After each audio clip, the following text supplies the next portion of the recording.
Bonjour chers étudiants, donc on commence le chapitre 3 qui concerne les architectures en couche.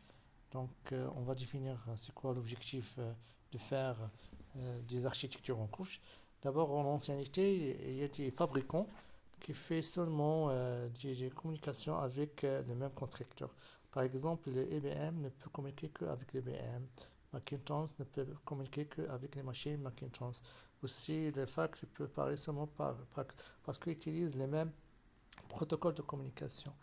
Donc maintenant, avec l'évolution du constructeur et des équipements informatiques, il y a besoin d'avoir normalisé la communication. Ça veut dire qu'on va faire euh, euh, une manière de communication standard pour tout le monde.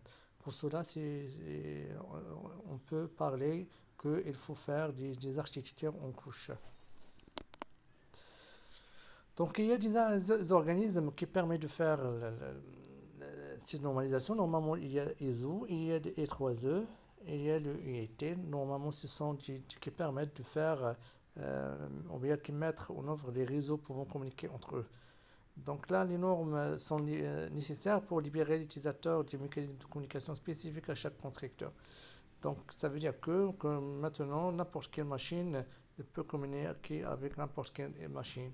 Donc là, par exemple, HP peut communiquer avec Dell via les réseaux parce qu'on peut utiliser les mêmes normes de communication. Donc là, c'est l'architecture générale des différents organismes. On commence par le premier organisme qui est l'architecture OSI ou bien Open System Interconnection. La normalisation utilisée, c'est le modèle OSI ou bien normalisation de ISO. Donc là, le modèle OSI s'appelle aussi architecture ou bien modèle OSI. Il y a aussi l'architecture TCP/IP, normalement aussi qui intègre le principe de l'OSI. Il est utilisé pour le réseau Internet. Et finalement, il y a l'architecture AMT pour la communication AMT. Donc, normalement, le modèle OSI, donc, c'est un système ouvert, ça veut dire qu'il peut être utilisé par n'importe quel constructeur. Donc, ils sont interconnectés par un réseau. Donc là, c'est ça l'objectif de faire ce modèle OSI. Et ce réseau, pour partir de sa plus simple expression, ça peut être utilisé soit pour la liaison filière unique ou bien direct, ou bien utilise des filières complexes comme l'Internet. Donc il y a cette couche pour le modèle OSI. Il y a donc couche 1, c'est couche physique, couche 2, c'est liaison de données, couche 3, c'est réseau, transport 4, session couche 5, présentation couche 6 et l'application c'est la couche 7. Donc là, il y a 7 couches. Donc là, la couche le plus haut et là, la couche le plus bas. Donc il y a aussi des notions concernant les services et le protocole. Normalement, on dit que service ou bien le couche qui est en bas fournit des services pour le couche qui est en haut. Ça veut dire qu'il va faire des services pour la couche supérieure. Et par contre, les mêmes couches utilisent le même protocole de communication. Par exemple, la couche réseau utilise le protocole IP. Le destination aussi doit être utilisé le même protocole, c'est le protocole IP. Couche transport, par exemple, utilise le TCP. La couche de destination aussi utilise le même protocole TCP. Donc là, la même notion. Donc là, si on va faire les couches orientées traitement, c'est les trois premières couches là. Et il y a la couche transport qui permet d'assurer la communication de bout en bout. Et les couches orientées transmission. Donc, on a dit toujours il y a des services qui sont fournis par les couches plus bas pour les services pour les couches plus haut. Et il y a le terme de protocole qui sont utilisés pour les mêmes couches. Donc là, il y a les médias de communication. Donc, il y a l'utilisateur là, il veut envoyer une requête. Normalement, il va suivre toutes ces étapes de couche modèle OSE pour que les données soient envoyées via du ligne, bien sûr sous forme des signaux binaires. Et bien sûr, le récepteur ou bien la destination, il va aussi traiter la même chose, donc il va faire vers l'utilisateur de destination. Donc, bien sûr, il y a des avantages, il permet de réduire la complexité, il informe les interfaces, il permet de faciliter la conception modulaire, il assure aussi l'interopérabilité de la technologie, il permet d'accélérer l'évolution, et aussi pour faire l'enseignement de ce modèle-là, ça peut être plus simple. Donc là, c'est pour résumer, donc ou bien pour simplifier, vous avez deux utilisateurs. Là, il parle la langue française, et un autre utilisateur, il parle la langue en Chine. C'est bon?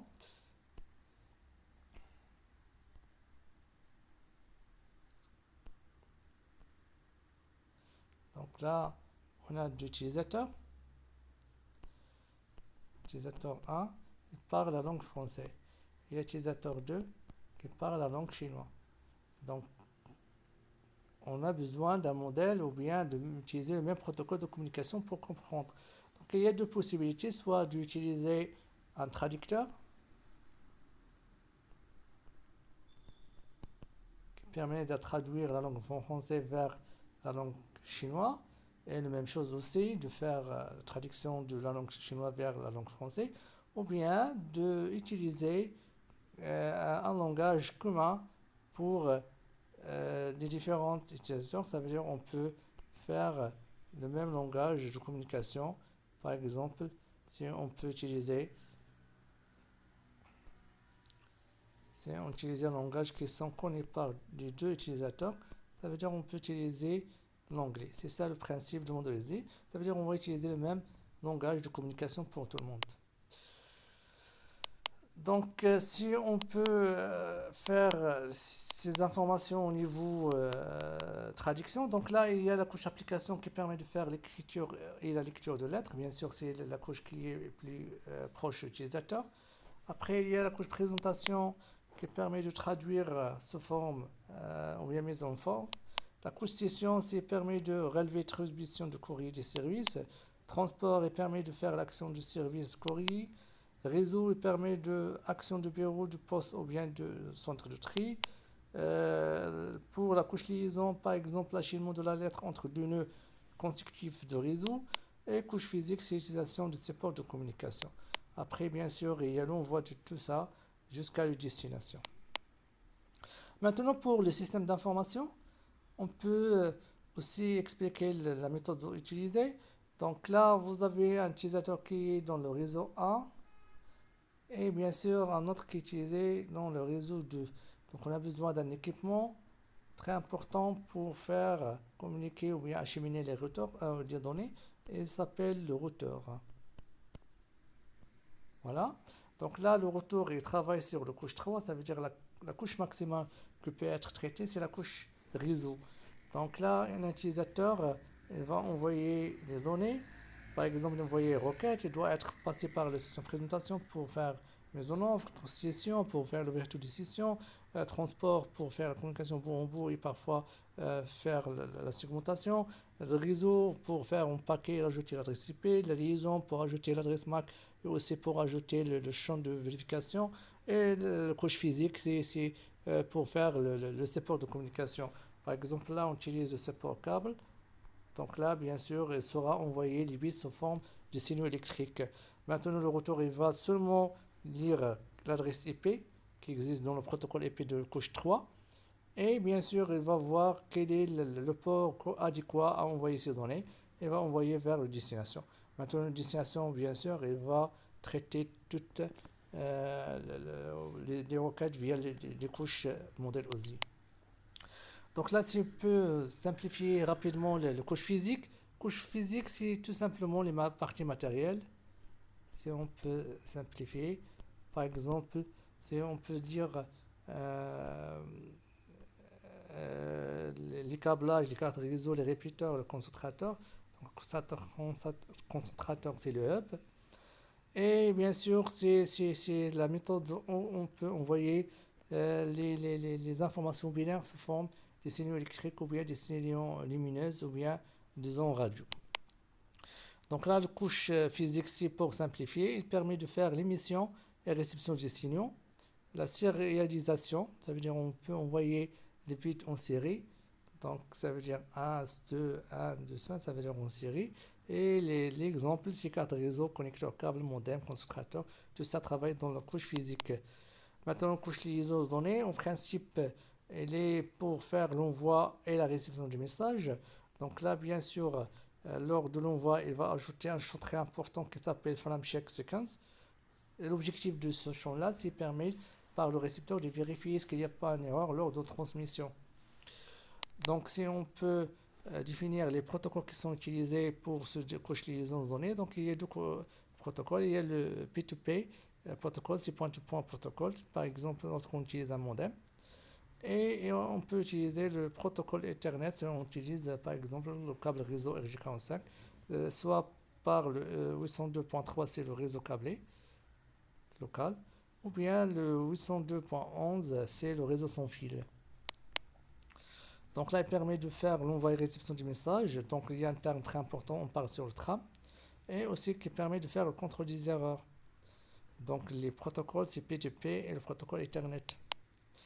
Pour le couche réseau, normalement, il permet d'acheminement les messages, très important. Et parfois, ça peut être paquet. Donc là, à ce niveau-là, on parle sur du paquet. Et aussi, il permet de faire le routage. Donc le routage, ça permet de voir le chemin le plus adapté ou bien le plus fiable pour atteindre le récepteur. Donc il y a aussi le protocole utilisé, c'est le protocole EP. Donc il y a deux versions, il y a la version 4 qui permet de faire 2 à la puissance 32 adresses possibles. Et lors de l'évolution du nombre d'utilisateurs ou bien des machines connectées, donc on a passé vers la version 6 qui permet d'atteindre 2 à la puissance 128 bits. Donc vous voyez qu'il y a un nombre très important pour les adresses. Donc qui permet de faire acheminer les paquets et aussi en fonction des destinations, c'est le routage. Et il y a aussi le fragment des messages en paquets. Donc là, il y a le message qui peut être réparti sur des paquets. Donc les protocoles utilisés, c'est le protocole EP. Et il y a la version 4 actuelle et la version qui est en cours d'utilisation aussi, c'est la version 6. Donc la couche transport, normalement, ça permet de faire transporter les messages de bout en bout. Voilà, donc ça veut dire les sources jusqu'à destination. Si par exemple un message n'a pas été bien envoyé, donc là c'est la couche transport qui permet de vérifier ça. Donc il y a des protocoles, il y a le protocole TCP, il y a le protocole IDP, il y a un autre protocole, c'est le Real-Time Transport Protocol. Donc aussi, il y a un terme aussi qui permet d'utiliser pour la couche transport, c'est la segmentation. Donc là, on parle sur les segments.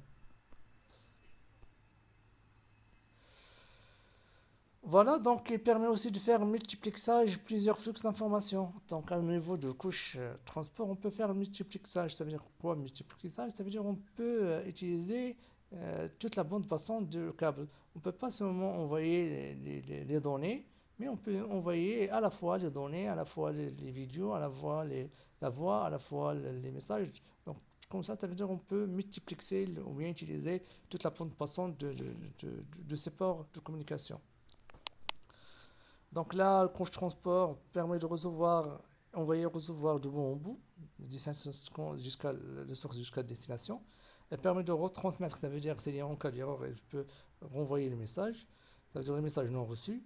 Les protocoles utilisés, le protocole TCP et le protocole IDP. Donc bien sûr, il y a un protocole qui est permet de rapide par rapport à un autre. Donc on va voir ça dans la couche transport pour voir les différences qui existent entre le TCP et IDP. Maintenant, couche session. Donc, parfois, les trois couches, ça peut être intégré pour les nouvelles applications. Ça veut dire, application présente session, ça peut être utilisé. On ne peut pas voir réellement comment ça se passe les choses parce que ça peut être intégré. Donc là, la fonction permet de négocier et de maintenir le contexte de communication entre la source et la destination. Aussi, il permet de définir le mode de communication, soit half duplex ou bien full duplex. Ça veut dire est-ce que vous pouvez à la fois envoyer un et l'autre attendre ou bien envoyer en même temps. Aussi, on peut, s'il y a un problème, on bien interrompu la conversation, donc là, qui permet de garder l'historique et bien de recommencer là où la connexion était interrompue. Donc là, c'est la couche session. Aussi, on parle sur la synchronisation. Aussi, permet de faire la synchronisation du dialogue. Donc là, si on va prendre un exemple pour la couche session, on se parle sur la connectivité du SQL, aussi sur RDP qui permet de faire le bureau à distance. Donc là, si on peut résumer, maintenir un contexte de communication, ça veut dire du et identification. Si on ne parle pas toujours nécessaire, ça peut être pas utiliser la couche session, ça peut être envoyer des requêtes et réception de requêtes sans l'ouverture de session. Donc là, c'est le terme utilisé login et logout.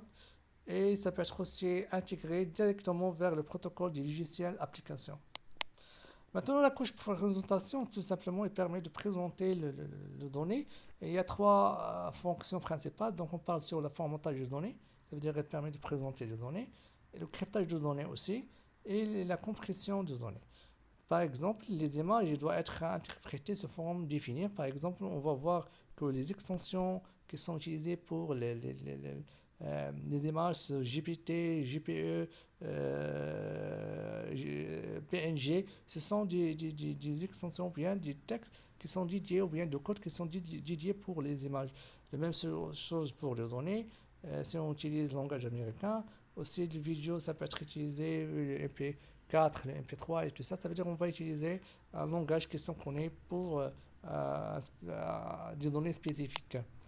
Maintenant, si on va prendre un exemple, ça me permet de présenter les données. Si on va prendre l'exemple, c'est l'American Standard Code for Information Interchange. Et aussi, il y a des autres exemples comme les ISO 8859. Couche application, c'est la couche où on fournit les services. Donc là, elle permet de fournir les services. Donc, si on peut faire du protocole, donc le protocole HTTP pour le web, le protocole FTP pour les fichiers, serveur de fichiers, pour l'enregistrement du fichier et tout ça.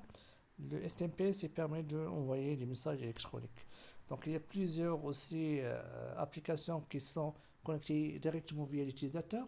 Par exemple, on peut faire le Telnet. Telnet, c'est connexion à distance sans mot de passe ou bien sans chiffrement. Le même terme, ça peut être utilisé pour le SSH. Donc, le SSH permet de l'accès à distance, mais il est chiffré. Le DNS permet de faire la résolution de nom. Ça veut dire, normalement, lorsqu'on veut convertir notre adresse forme un nom de domaine, par exemple www.eco.ma, elle est dessinée par une adresse IP. Donc là, il y a un serveur qui permet de faire la résolution de nom. Ça veut dire lorsqu'on tape, il va chercher l'adresse IP dans le paquet et c'est le serveur DNS qui permet de faire cette partie. Le HTTP pour le web et la navigation web, c'est bien sûr application pour faire le web. Il y a un autre terme qui peut être utilisé, c'est l'encapsulation de données. L'encapsulation, c'est tout simplement, on peut procéder ou bien inclure les données d'un protocole dans un autre. Donc on passe une couche à une autre, on parle sur encapsulation.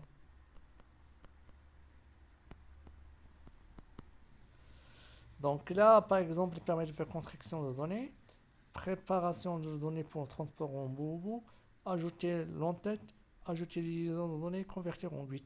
Donc là, construction de données, on parle sur application, présentation de données ou bien préparation, c'est la couche présentation. Transport de bonbons, on parle sur le transport. Là, c'est le réseau. Là, c'est les liaisons de données. Et bien sûr, là, c'est la couche physique. Donc, par exemple, il y a un émetteur, il veut envoyer une donnée via le réseau. Donc, bien sûr, il passe par la couche application pour ajouter l'entête. Par exemple, je veux envoyer une requête HTTP. Donc là, c'est l'application HTTP.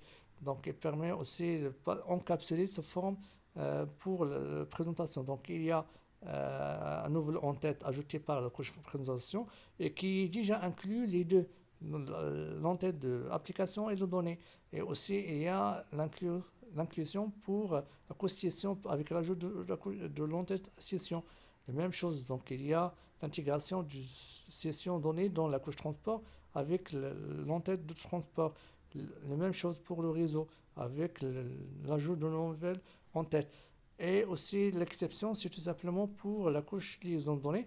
Il y a un champ qui sera ajouté à la fin qui s'appelle le FCH et qui permet de faire la vérification des erreurs. Et finalement, il sera transformé sous forme du bit. Donc là aussi, il y a un autre décapsulation. Donc là, c'est l'encapsulation. Et là, c'est décapsulation. C'est de l'autre côté. Ça veut dire que la couche liaison, elle va envoyer les données pour la couche liaison. Et la couche liaison, elle va enlever l'entête de couche liaison et passer seulement les données avec l'entête réseau. L'entête réseau aussi, elle va lire seulement quelle l'adresse IP concernée. Elle va aussi décapsuler pour la couche transport. Elle va seulement lire le protocole TCP utilisé et ainsi de suite. Donc là, si on va prendre un exemple pour l'envoi du message, donc il y a l'utilisateur qui permet d'envoyer un message. Donc on parle sur les données. Donc il y a le segment là, on parle sur la couche transport, par exemple, si on utilise le protocole TCP. Il y a là les IP, si on utilise le protocole, donc l'entête, il y a l'entête IP. Et il y a aussi là l'entête de trame. Si on utilise par exemple le réseau Ethernet, il y a l'adresse MAC et tout ça. Et fin de trame qui permet de faire la vérification. Et les bits qui sont envoyés via le réseau, ce sont 10 bits ou bien 10 bits.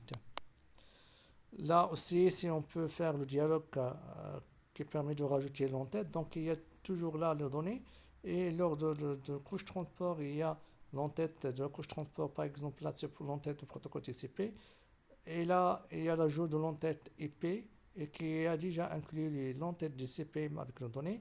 Les couches de liaison de données là sont ajoutées l'entête MAC et qui inclut déjà les données. Donc là, les bits qui sont envoyés, bien sûr, il y a la partie qui concerne les FSC, il y a les données, il y a l'entête TCP, il y a le EP, il y a le MAC. Et voilà, bien sûr, l'entête là de données, il y a les autres entêtes, par exemple, si on utilise l'entête HTTP, on va voir qu'il y a un code dédié pour le TCP. Maintenant, pour l'architecture TCP, et puis normalement, c'est déjà le protocole ou bien l'architecture évoluée pour le modèle Z, qui permet de faire la communication via l'Internet. Tout simplement, là, si vous remarquez que les trois couches sont intégrées pour la couche application, et bien sûr, les deux couches bas, ils sont intégrées dans la couche sur réseau. Par exemple, là, si on va voir un exemple pour la transmission de page HTML, normalement, il y a un navigateur qui permet de faire la couche application, il y a transport, le réseau et le sous-réseau. Et bien sûr, il y a des bits et ne faire la même chose. Donc là, si on va prendre un exemple pour la transmission de HTML, donc il y a le code HTML dans l'application et il y a bien sûr l'entête de l'application qui est l'HTTP et la couche transport, donc il sera ajouté l'entête du TCP.